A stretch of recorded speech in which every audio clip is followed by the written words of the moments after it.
Saludos queridas almas viajeras de habla hispana, hoy os traemos el vídeo del curioso caso de ¿quién es Lilith? La primera mujer en Bristol libre. Conozcamos pues un poco cuál es el mito y la realidad detrás de él. La historia de Lilith desde luego es una historia bastante curiosa. Rastreando bien las fuentes nos encontramos que es el mito más antiguo dentro de las religiones monoteístas.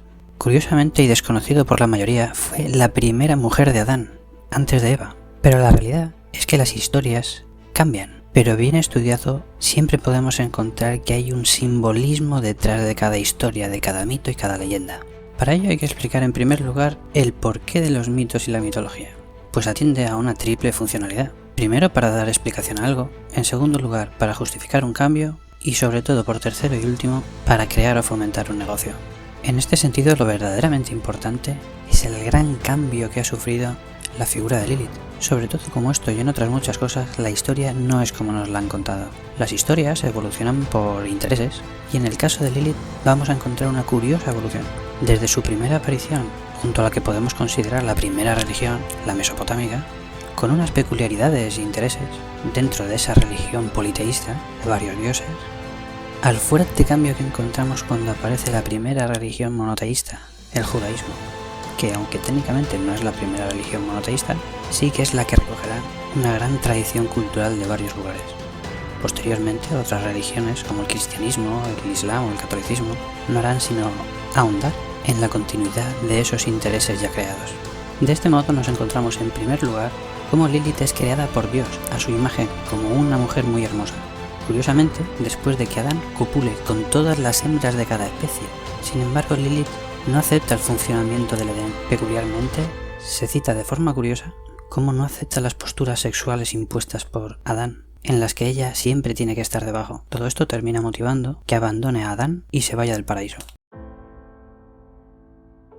Ahora bien, pero ¿dónde estaba el Edén y el paraíso? Porque hoy ya lo sabemos. Bien, el Edén y el paraíso estaban en Mesopotamia, en la fértil zona entre el Tigris y el Éufrates. Es precisamente el lugar en el que se aprende a cultivar, desde donde surgirán una multitud de oleadas humanas, aunque este es otro tema, pero donde se dará la singularidad del fuerte cambio inicial de las pequeñas comunidades tribales diseminadas a la creación de grandes ciudades agrícolas sobrepobladas. Y esto es tremendamente importante. Pero para entender quién fue Lilith y lo que representa, hay que analizar sobre todo el antes y el después. Pues el siguiente diseño que nos encontramos de Dios es precisamente Eva, una figura curiosamente sumisa respecto al hombre y a la que se responsabiliza de todos los pecados.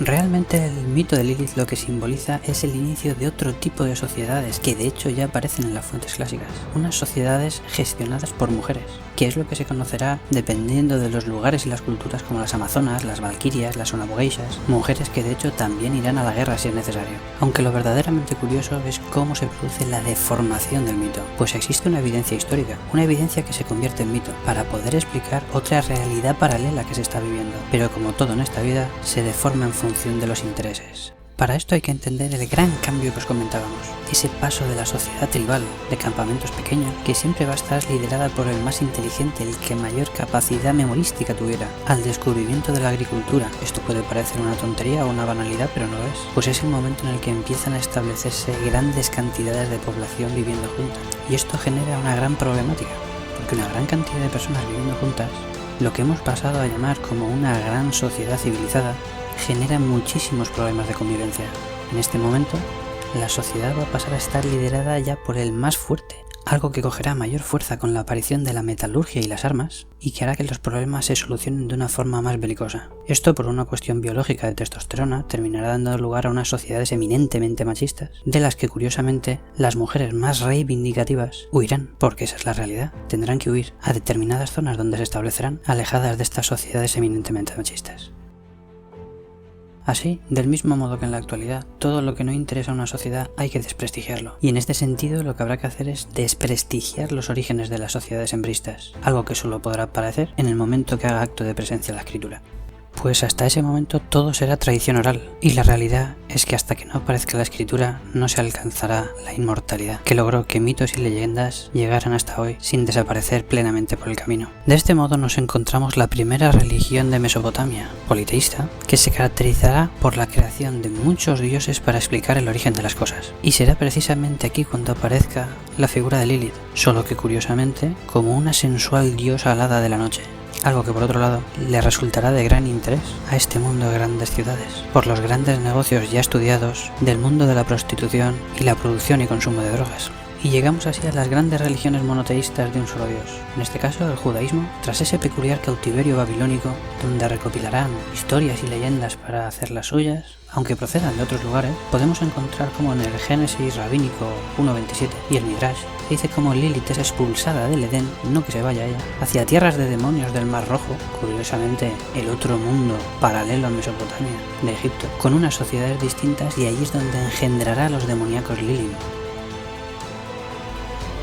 De este modo la tradición convierte a Lilith en un demonio sensual y corrupto, que se transforma en súcubo por las noches, metiéndose en el cerebro de los hombres al dormir y curiosamente robándoles el esperma, algo que bien pensado es una justificación de los sueños eróticos y las poluciones nocturnas. Así pues, la figura de Lilith resultaba ser un peligro si no se moldeaba, al representar este otro tipo de sociedades hembristas que ya aparecen citadas en las fuentes clásicas ayudando a los troyanos en la guerra de Troya, y en el que había que hacer especial hincapié en el desprestigio de sus orígenes. Así, este demonio de Lilith se dedicaba a robar niños neonatos para su sociedad, algo que por otro lado constituía una justificación de las muertes súbitas y prematuras, y por otro lado creaba un curioso negocio de colgantes, en el que aparecían 3 nombres de ángeles encargados de proteger a los niños. En definitiva, si queréis ayudarnos a encontrar la curiosa realidad que hay detrás de cada mito y leyenda, recordad simplemente que Lilith representa a la mujer autosuficiente que no acepta ser sometida, la precursora de la sociedad hembrista y libre, que puede pasar de sensual a guerrera en cualquier momento para proteger a los suyos.